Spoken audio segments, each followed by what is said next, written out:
So there I was, watching the season finale of Game of Thrones. Some of us do, you know. And all the main characters had gathered together, and it was a very climactic moment when one of them, he says, "What unites the world? Armies? Gold? No, stories. The most powerful thing in the world is a good story." The next thing I know, that quote is splattered all over social media, even on Brené Brown's page, and she's like one of my favorite humans on planet Earth. She doesn't watch Game of Thrones, but she had that quote up there and said, "Oh, this is really good." And it is good words. But I'm telling you, people, when I heard that, it was weird. It was very heavy-handed. I know that the Game of Thrones creators were overcome with passion. They had a desperate need to have their audience get it. So they didn't trust the story. They had the character hit people over the head so we would get it. But you know, I understand. God, been there, done that. Yeah, I remember in the late 90s when George Dawes, you know who he is? He's the founder of The Moth. The late 90s, George Dawes was really realizing what personal narrative could do for planet Earth and everything on it. It was a wonderful thing, and he launched The Moth and really started to change the concept of storytelling. Well, I was out here in Portland, and I was working in high tech. And my job was to listen to stories, and I was really starting to understand what the power of personal story had. My job was to take those personal stories and bring them back to the decision makers in the business and help them understand with compassion and empathy what was really needed, what they really needed to do with their products. I was trying to bring the humanness to the technology. I even had a consulting firm for about 9 years called Humanized Technology. Catchy name, right? And I worked mostly with Intel and Microsoft. Well, that whole idea of talking about the power of story and storytelling and that significance was pretty touchy-feely for the corporate environment.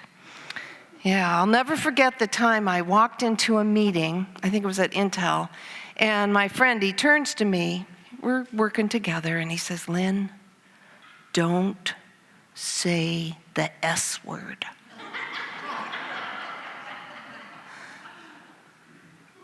I knew that word storytelling conjured up all kinds of crazy images for people, you know, particularly the image of little children with blankies and crackers. You know, the Moth hadn't made it out here yet, so nobody really knew what I was talking about. And that combined with the fact that I have some very significant tunings in with my feminine energy and a very good grip on my masculine power. So I'm pretty threatening to a lot of people, okay? Both men and women. But I finally stopped the high-tech thing. I surrendered to my passion, and I launched Portland Story Theater. And about 6 years ago, I had a chance to go and talk at South by Southwest. Yeah, South by Southwest is this gathering of high-tech, interactive music, hipsters, cool, innovators, strategists. Boy, it's just the neatest thing on planet Earth, you know. And I had been chosen to speak, and my talk was called "Story is the World Force." And I know, and I had, you know, like the timed slides and interactive video to go with it. I was stoked. So I caught a flight from Portland to get to Austin, and I had to go via Denver. When I got to Denver, I go to get to my connecting flight, but the flight crew for Denver to Austin had not shown up. So everybody on that plane, I think everybody was going to Austin, had to stand online to get another flight. Well, my talk was the next morning, so I was really eager. I would have caught something at 2 o'clock in the morning to get there. I wanted to do this thing. But there was nothing. And on top of all that, there was a blizzard coming. This is Denver, okay? It's the spring. In 3 hours, it was going to be all sucked in with the blizzard, and I had to get out of there. And the only thing I could do was come home to Portland. Now, I could say I was disappointed, but really, I was crushed.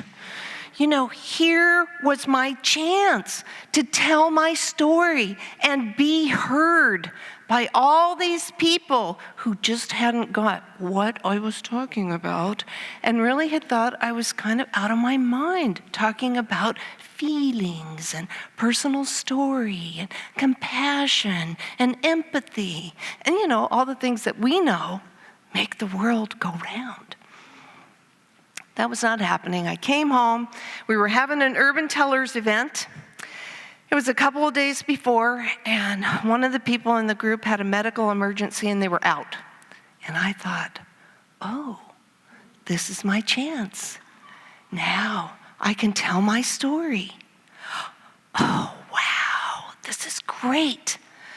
The thing is, though, I had not prepared a story for South by Southwest. I had prepared a talk.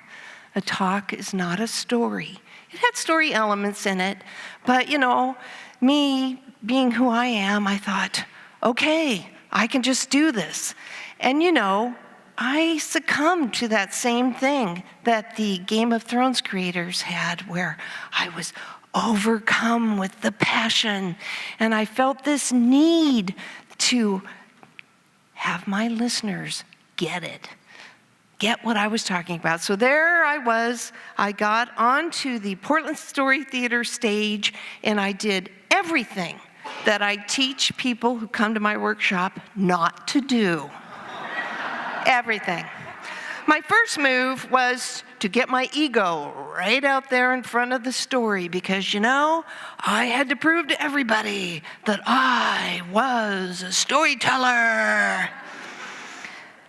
The next thing I did was I processed live on stage in front of people. I hadn't really worked through the emotions. There's just nothing worse than being at a performance of personal story and having the person ranting and raving and processing and just they haven't figured it out. It's bad. That was me.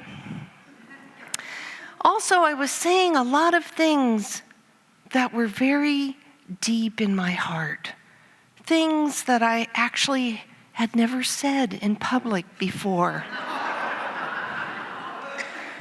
And so I was overcome with tears. Now, I'm here to say it's okay to cry when you tell your story, but you must know that you are going to cry at that point. You have to do the work beforehand. You don't want to get up there and be like me, surprised! Totally surprised, totally caught off guard. And then the next thing that happens when you are surprised by your emotions in public, you are embarrassed. And you know what everybody who is doing in the audience? They are embarrassed for you. Oh, poor Lynn. All I can say is that it was dreadful. But that was then, and this is now. And I know that I do not need to convince any of you of anything at all. You are trusting me to tell the story, and I am trusting you to receive it. I am trusting the story. And now I give it to you as a gift.